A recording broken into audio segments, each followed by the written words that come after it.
Hey guys, welcome back to another video. Today we're going to be doing a book review on Elvis and Me by Priscilla Presley and Inside Graceland by Miss Nancy Rooks. She was a maid for Elvis from 1967 till about early 80s, mid 90s I think. First book we're going to start off with the review is this book, Inside Graceland by Nancy Rooks. She worked for Elvis, or as she called him, Mr. Elvis. You know, she prepared him food, obviously, cleaned the mansion when he wasn't there, and had some spiritual or kind of paranormal experiences there. So, let's back up all the way to 1958. This was before she'd worked there at Graceland, years before she worked there at Graceland. So, in August of 1958, Elvis was in Fort Hood, Texas, and sadly, his mother would pass away while he was in basic training. And it was said that when Gladys passed away, her spirit stayed at Graceland, and it is still there. Her and Elvis's spirit is still there at Graceland till this day. And so, I think this happened in the mid-60s, like maybe a year or two after she started working there. And so, she's cleaning one of the rooms at Graceland. I guess she was just cleaning the house. And she hears like a faint voice, and she couldn't really make out who it was or what it was saying. So when she goes into the room where it was coming from, there's nothing in there. And she'd hear these noises, and she just finally started saying, "Miss Gladys, I know you're here. I'm taking care of your boy." And she had really fun times with Elvis. You know, after that, and after the spiritual stuff kind of happened, and all the paranormal stuff happened. And so, you know, it was, Elvis bought her Christmas present stuff, gave her bonuses, and for people who don't know, she was the maid that let the paramedics in the day Elvis passed away. So let's go to that day. August 16th, 1977, 2:33 in the afternoon. The call came in to fire station number 29, right off Elvis Presley Boulevard, maybe a mile away from Graceland. So the paramedics that responded to the call was Ulysses Jones and Norm Crosby.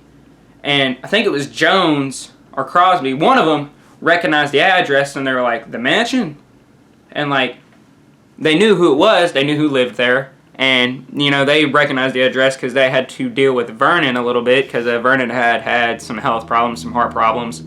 And they go in and they ask what happened. I think it was David Stanley, but I'm not sure who they asked. I'm thinking it was David Stanley, one of Elvis' stepbrothers, and then they asked what happened here, and David said, "We have a drug overdose."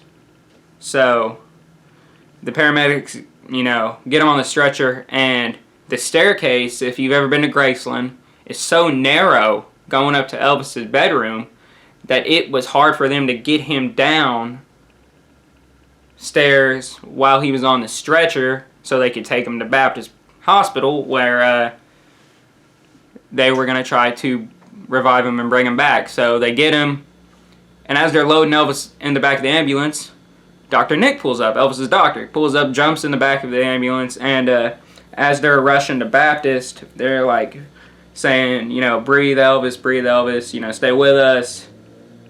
And so they get Elvis to Baptist. They,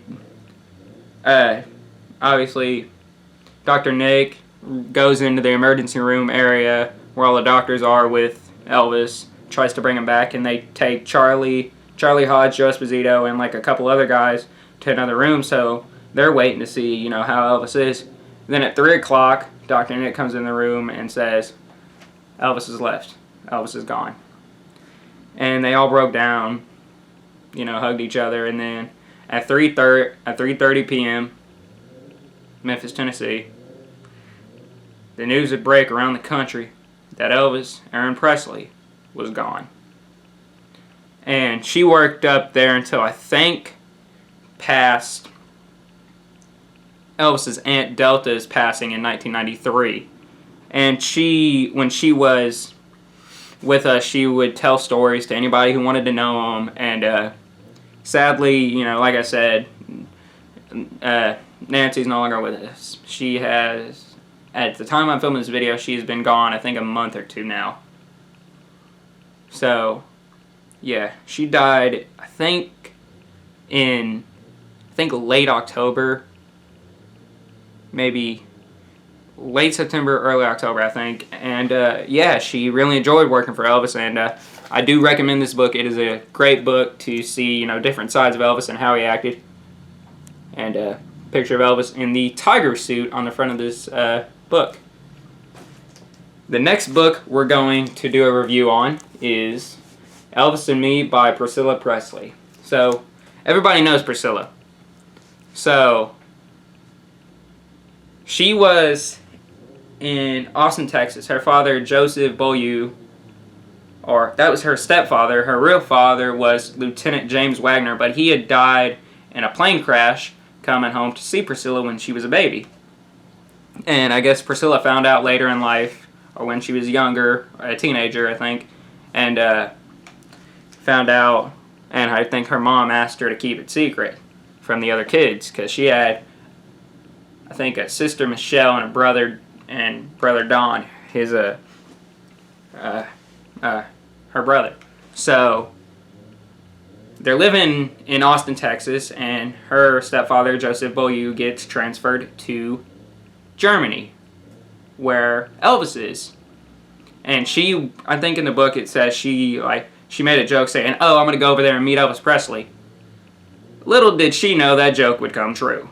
So, in September of 1959, a gentleman that ran like the entertainment part of the Eagle, I think it was called like the Eagle Club over there in Germany for like the American service families that were over there, said, "Do you want to go meet Elvis?" Me and my wife go over there quite often, and he lives over in Friedberg, not too far from here, and or Bad Nauheim, where he was living. My bad, I didn't mean to say Friedberg, but in Bad Nauheim, where he's living. And she said, "I have to ask my parents." So the guy talks to Priscilla's parents. They agree to let her go meet Elvis. And it was September of 1959, and so he goes in there, or she goes in there, and sees Elvis Presley, and they talk, and Elvis says, "Well, what do we have here?" And I think his name's Curry Grant. Curry Grant said, "Yeah, Elvis is the little gal I tell you about." And so Elvis starts to, talking to her and says, "I think, what are you, junior, senior high school?" And Priscilla says, "Ninth." Elvis says, "Ninth what?" And then Priscilla says, "Ninth grade." "Ninth grade? Well, you're just a baby," Elvis says, and then they go talk, and, they continue to talk, and they meet a couple of times, and a former friend of Elvis's, or a friend at the time of Elvis's, tried to make a move on Priscilla, and this was, like, months after this had happened. This was probably in maybe November, December of 1960, or not 1960, 1959. I didn't mean to say 1960. So that happens. She tells Elvis, and Elvis flips out, basically cuts the dude out of his life that tried to do that to Priscilla. So March of 1960, Elvis is discharged from the military and is brought back home.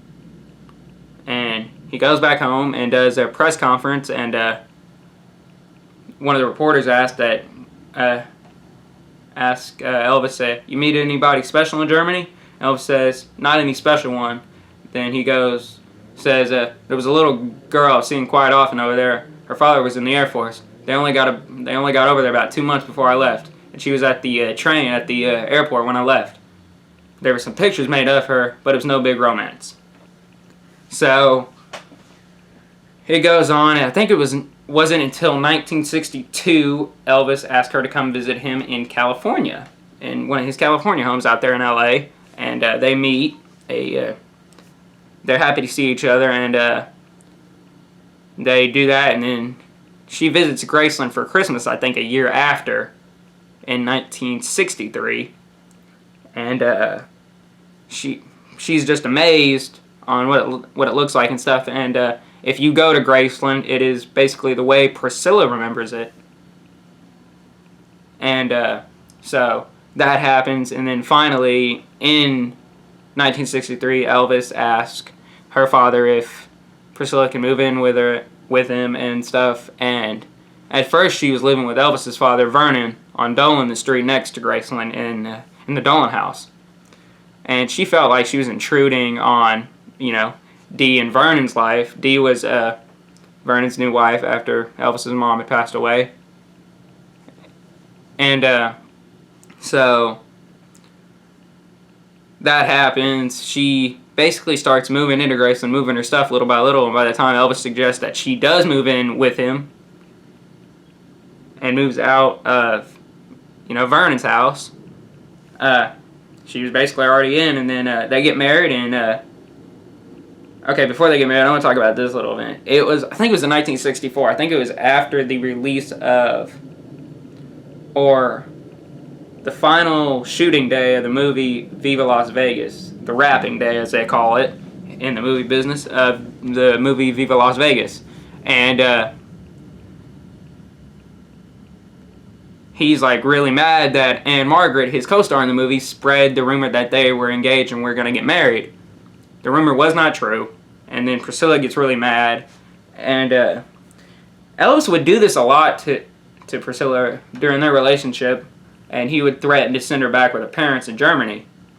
So I think he does that. And, Elvis wasn't really going to send her back home. It was just like a scare tactic to scare her. So he does that. And then after that, everything kind of cools down and stuff. Then in May of 1967, they get married at the Aladdin Hotel in Las Vegas. The Aladdin Hotel is no longer in Vegas. It was demolished, I think, in the early 2000s. Or maybe the late 90s. I don't remember what year. Because I read the story about when it was demolished and stuff. So they get married, and then a year later, in February of 1968, Lisa is born. Their only child, Lisa Marie, is born at Baptist Hospital in Memphis.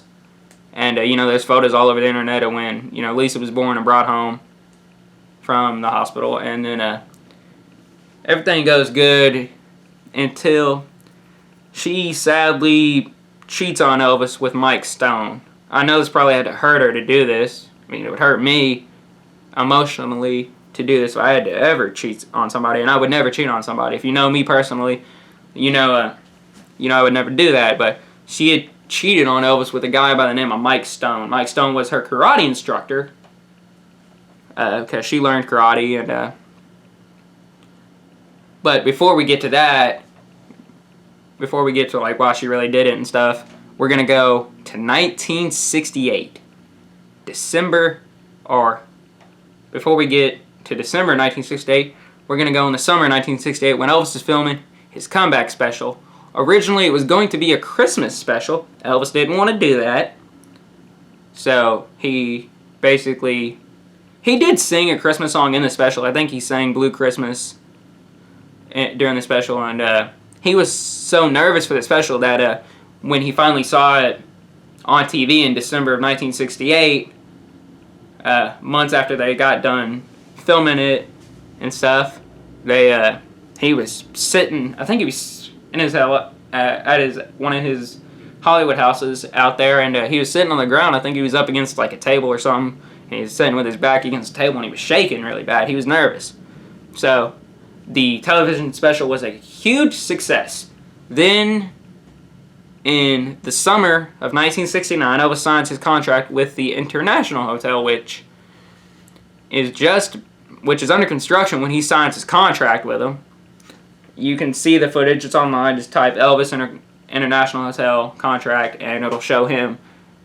Everybody else has a hard hat, but Elvis doesn't have a hard hat on. And while the hotel's still being constructed, he's signing his contract with them.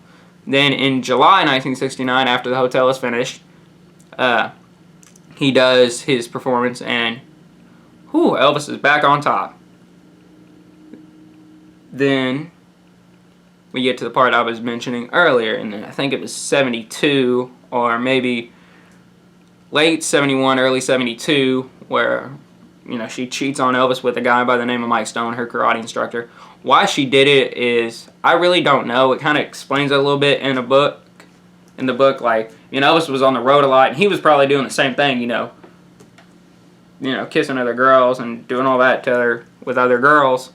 But, you know, I bet it really hurt Priscilla to do it, and I know Elvis wouldn't have done anything on purpose to hurt her, emotionally or physically.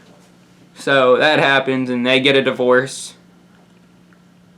And then in August of 1977, a couple of years after, you know, they got divorced and stuff, Priscilla was living out in California with her sister Michelle. She'd gotten a call from Joe Esposito, Elvis's road manager, and he said, "Scylla, it's Joe." And Joe says, you know, something's wrong with Elvis, and Joe says, "Elvis is gone." And she throws the phone up in the air because she was just in shock that it happened. So after that happens, the Lisa Marie, Elvis's airplane that he named after his daughter, flies to California to come get her and for the funeral. And so they lay Elvis to rest in a mausoleum at a cemetery in Memphis. He did not remain in that mausoleum for not even a year. He was moved in October of 1977 because someone tried to steal his remains, which I don't know why someone would ever do that, man. That is disrespectful beyond another level of disrespectful. But it happens. They try to do it. They didn't steal his remains. So Vernon decides to move him to Graceland. He gets permission from the city of Memphis to do so, and he does it. And Elvis's final resting place is at the meditation garden, in the meditation gardens at Graceland, his home in Memphis. So I hope you guys enjoyed that video. Please like, subscribe, leave a comment, and more videos will be on the way. Peace out.